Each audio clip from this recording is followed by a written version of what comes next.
Yeah, I need a drink. Thankfully it's just still water, whatever you can make out the bubbles. Can't even afford Crystal Pepsi. Cheap plug to a previous video. It's probably there, you know, in the bar or work chat. I can't remember whether that's mirrored or that's mirrored. So I don't know how that's working in terms of this recording. And I probably won't check when it gets put up as a video. So wherever.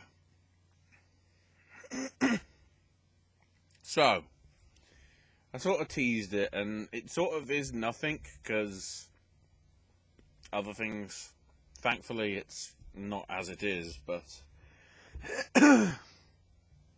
it just seems perplexing.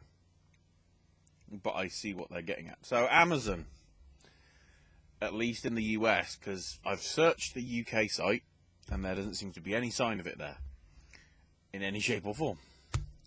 So I don't know whether that means it's because it's a retail exclusive over here, rather than just for one chain. But big news came up regarding the special edition of Battlefield 1, which is coming out mid-October-ish. And I can't remember exactly what date, because there's a catch with the thing where it's like, if you've got EA access, you get it 7 days early, which admittedly is the digital version. But then you've also got the issue with the fact that it's going to be, I think over here all EA games now have a release date of Thursday rather than Friday. I'm not entirely sure why. I guess it means they get an extra day in terms of getting sales towards the charts for the week and whatever. I don't know. I don't even know if anything's happened with that. So, they announced the details properly for the Battlefield 1 Collector's Edition.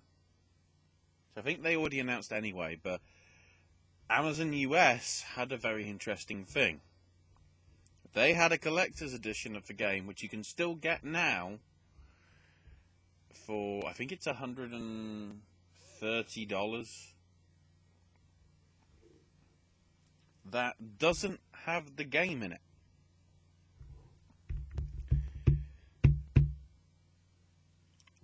Which on paper doesn't make sense. Well, I shouldn't say the excuse. The reason that they're giving is because it then gives you the choice of whether you want to own it digitally, and then the DLC codes that come with it get obviously specific to your platform, whether it be Xbox One or PS4 or PC, and you don't have to do the physical thing. But the thing is, and this is what I don't get, you're paying all this money for physical things anyway. Surely you should get the game with it as well. The thing, what it is, turns out everywhere else, like Game in the UK, I don't know whether it's exclusive to, yeah, it says only at Game, so I've got a feeling the UK, you can only get this collector's edition there. So this issue isn't cropping up, because Game over here are pretty much realising if people are spending a lot of money on a physical edition, they're going to want a physical thing, as in a game to play, not just here's a code. That was one of the things I really didn't get with, I think it was the special edition of Halo 4? No, it would have been Halo 5. Last year and whatever. Or a couple of years ago. The special edition of that had a digital code and not the actual physical thing, and I think the Fallout Vault-Tec thing you could actually buy you could buy separately, I think, after the fact, because they had enough, I guess, that they overproduced in terms of second, third run of editions. But most of the time, and this seems to be what's happening here,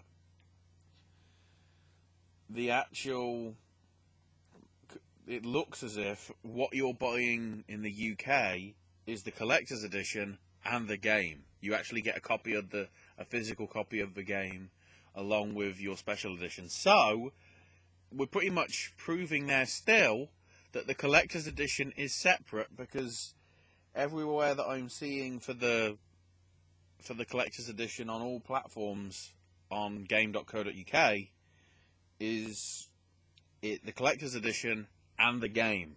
The game isn't actually included within the thing. So what comes with it? There is a 14-inch tall collectible statue, or collector's edition statue, which looks alright. A steel book, which if you're buying the digital version of the game, you won't even use because you haven't got a disc. Do you see why I don't think it makes sense?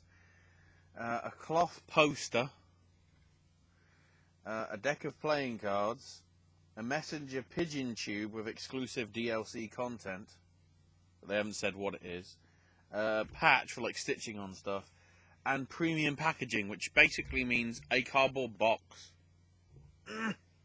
rather than a plastic box. Yeah, because, you know, if God forbid you got into a flood, that cardboard box would just get soaked up with water, but the plastic, you know, it still gets soggy. The paper inside of it would probably go crap, but... And I was just perusing, because I don't have actually that many, despite all the crap you can see behind me, I don't have that many sort of collector's editions of games that I can think of off the top of my head. I've got DVDs, one of which I'll be showing you in a minute, because it's the closest thing that I can think of that I own to what this Battlefield thing is. But thankfully, I did actually purchase one. I don't know if it was this year or late last year or something, but I got the collector's edition PC box for Alan Wake, which I've got a feeling this must be a 2012. This must be the reprint of the game, because the game itself is like somewhere around 2007ish. But I got this, I think it was in the Amazon sale, because I guess Nordic Games are trying to get rid of stock and whatever, even though it's Amazon's own thing. But I think it was only about £2.50 or £2 in one of their lightning deal things. And for what you get for the money, and this always seems to be the trend. The special editions nobody buys, and then they come, certainly on Amazon rather than second hand, they come down much faster and much cheaper than the other ones. So in terms of what you actually get in terms of the stuff, it's probably cheaper than buying the game and then buying that stuff separately if you manage to do so. So, the Alan Wake one comes with a hefty manual. I opened this up, I guess, to check everything was working, and I never actually looked at it. It's actually got Xbox controls. Sorry, I've completely forgot that. Wow.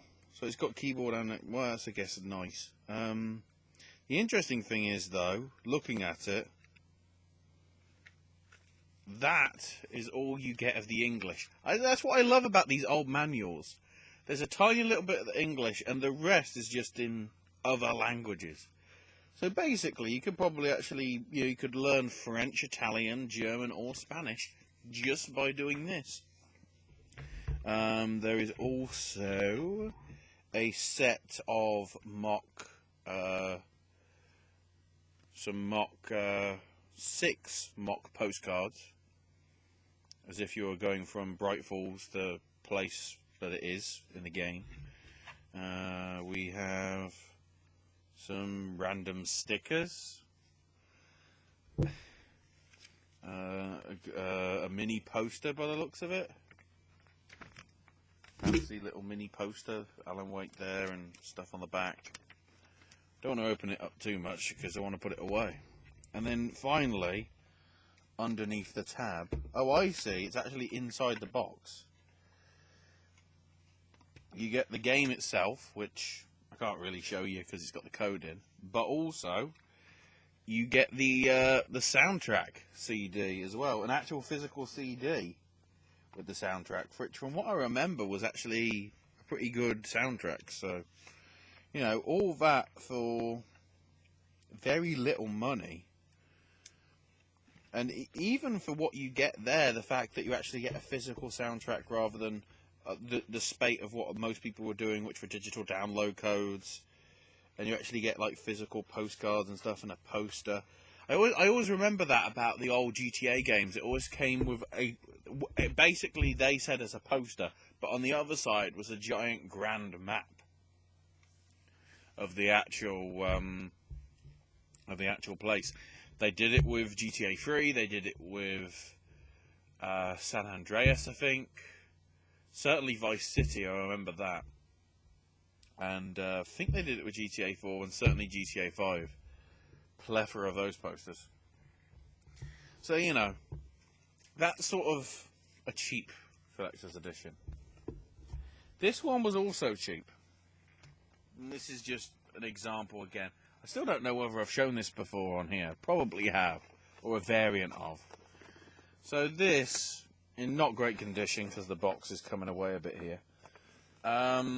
This is the collector's edition for the Lord of the Rings Return of the King DVD. I think I got this... I think I got it from an auction house over here. Not eBay, an actual proper auction, you know, gavel, you know, sold sort of thing. Which comes with... because I already had the extended editions as they were. But the thing is, I think this one and the Two Towers one had like bonus 5th discs in them, which you could only get from buying the collector's editions. And all the ones that were in the wild that were being sold separately had obviously been pulled out of the boxes and been sold separately. But, you know, there's one here about, you know, the Lord of the Rings Symphony being, you know, the music being created for the thing. And then the real good one that everybody raved about was the one in the Two Towers when it was all about the creation of Gollum, which was behind the scenes of Andy Serkis and all his crazy stuff. But, yeah, so you have the 4-disc extended edition, which is there. Then inside there's a 5th disc. You can probably not make it out because of the light. There's a 5th disc somewhere in there. Oh, actually, I'm not showing it you properly. You can probably just about see the text there. Lord of the Rings, just by my finger. And then you've got this. I don't even really want to pull it out, but because there's a lot of plastic to do. But you can probably make it out if I put that tab back in. You can probably make it out there. Got the little sort of, I think it's Minas Tirith. I haven't got the instructions as to what's in it or what's inside. It's a bit awkward. But, you know, this, if you told me that, oh, you can buy this, but it doesn't come with the DVDs, I wouldn't classify it as an actual home media release.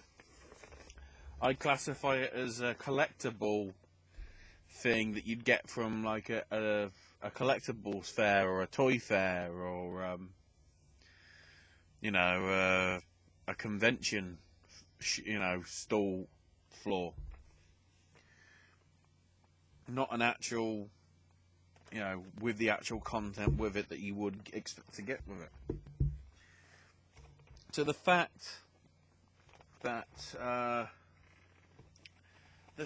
that EA or Amazon or whichever have decided that it's worth shipping it as it is, I get the idea that they're doing with the, they've got the freedom of choice of whether people want to get it digitally.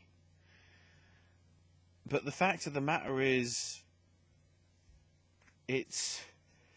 most people have pretty much said that things that, because if we're going by the old days of like the 360 and whatever, obviously you had to put the disc in for certain games in order for them to run, even though obviously it installed on a hard drive. And by doing that, what it'd actually do is make everything load faster, because it's basically using the disc to help ease the loading of the stuff, rather than internally off your hard drive or your SSD or whatever you use with your console or PC. So in that fact, if you're spending that amount of money, and the thing is, if you buy that and the game itself, you're not saving any money. Because if you want to buy them together, it's exactly the same money. The digital versions of the game are costing arguably more than the physical versions of the game, which, I've done that query and rant and all that stuff before on why something that should in theory be less costly to produce cost the same amount of money to buy as a physical disc, where you've got the overheads of all that stuff. So I don't know. Perhaps the moral of the story is wait 3 months, and the collector's edition, if it isn't sold out, will probably be reduced by half price. Come to think, even on the second-hand market, I remember there was a bit in an Ashens video where he was talking about the last Driver game that came out, Driver San Francisco, about 5 years ago. And he went to the CEX second-hand store, and the game itself, I think, cost £16 to buy off the shelf that was there. The collector's edition, which had like a car and a map and all the other stuff in, cost £15. I know they say it's because of the price of supply and demand, but that of course means people could buy the game and get a load of collectible stuff, guff, whatever you want to call it, depending on whether you like it or you don't. But the thing is, you were getting it for £1 less.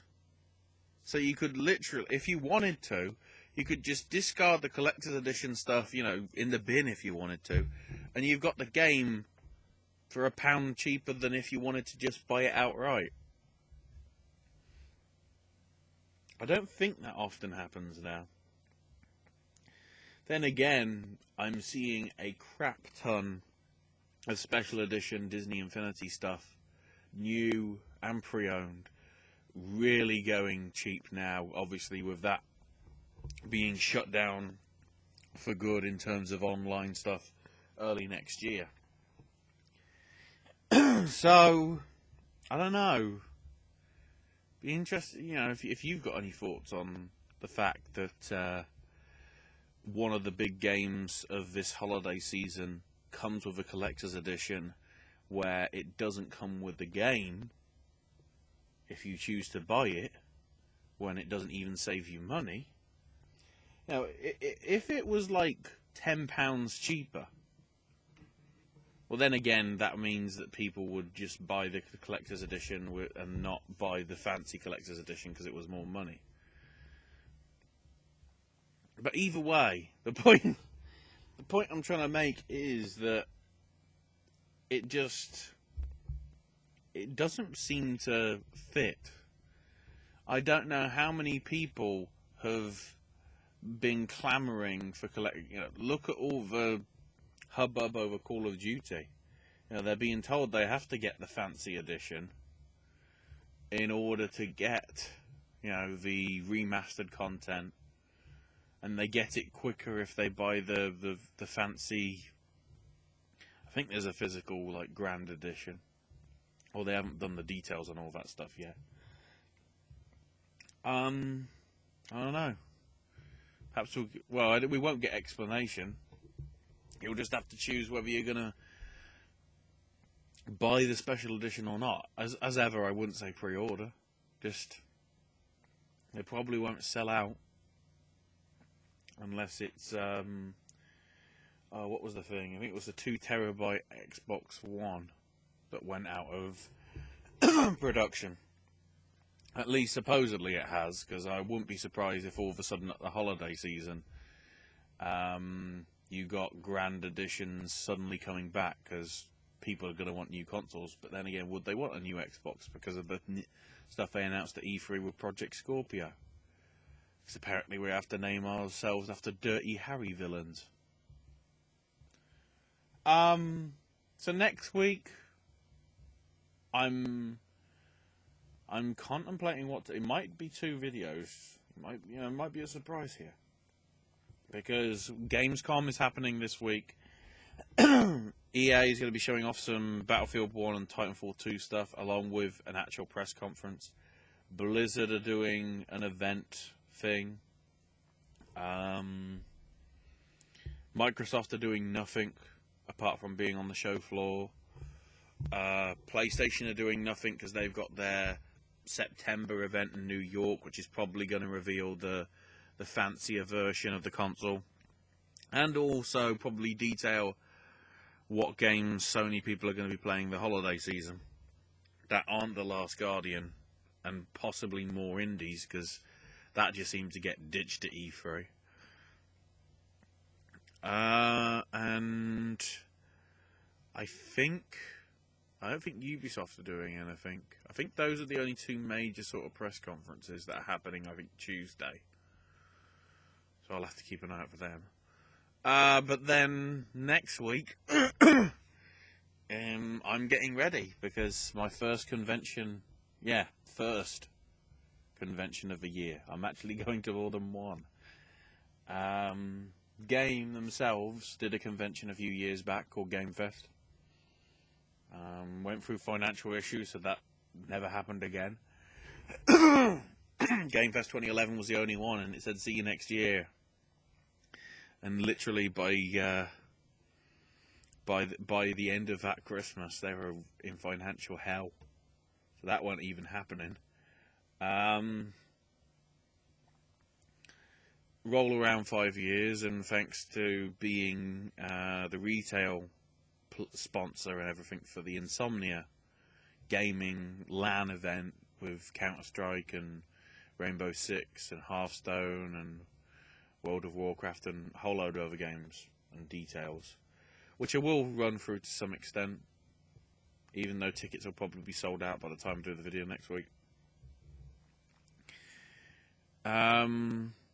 There's actually some very interesting games and things on the show floor, including my first, because they were trying to be sneaky about it, but I found a way, which is basically multiple email addresses.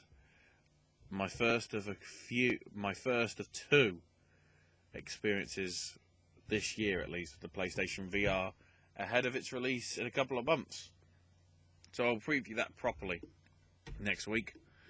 But until then, I'm going to keep drinking my sorrows away.